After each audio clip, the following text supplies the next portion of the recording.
for inviting me, and thank you for doing this. This is a difficult endeavor. It's a long process running for governor, but it's one that's very necessary to help your state of Illinois. And I'm very enthusiastic about your candidacy. Illinois is not unlike New York or California or many states in what we need. We need good, sensible fiscal conservatism at the helm so that the state tries to figure out how do you spend less money so that you don't end up taxing people out of the state. It's pretty simple, actually, but discipline is the hardest thing for people to acquire in politics or anything else.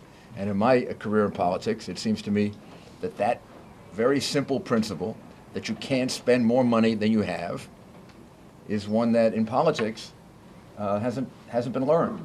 And every so often we have to reteach it to ourselves. That's what Ronald Reagan had to do.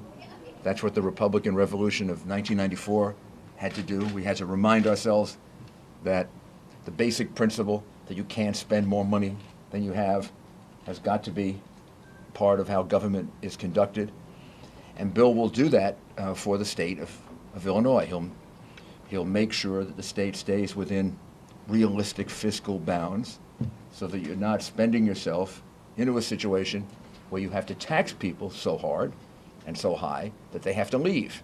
Then your tax base decreases, then you've got to tax them some more.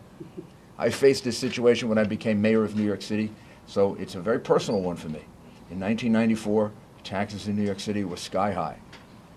We had just lost about 400,000 or 500,000 jobs, just the way you've lost under Blagojevich and Quinn, about 700,000, 800,000 jobs. Our unemployment rate was about 10%, roughly what it is right now here in parts of the country.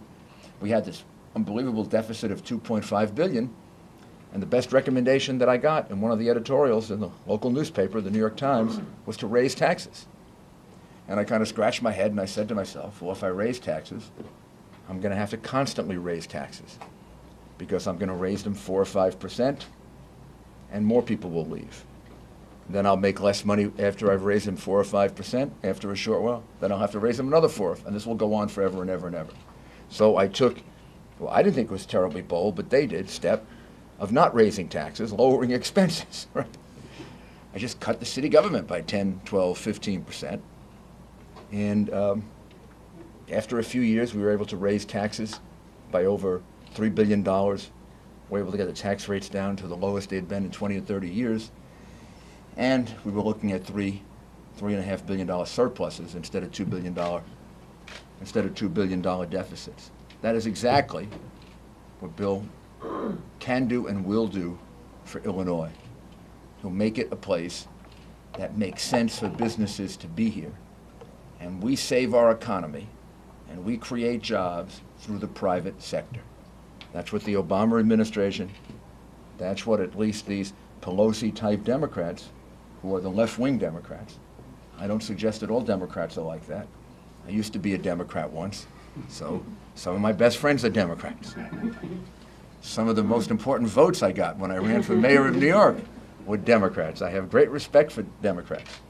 But there is a separation in the Democratic Party between the Obama, Pelosi, Reid type of Democrats who believe in very big government, and other Democrats who share with us Republicans the idea that it's the private sector that creates the jobs.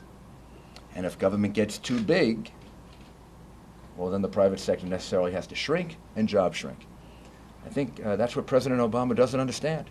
That's why everything he's done has led to higher unemployment, bigger deficits.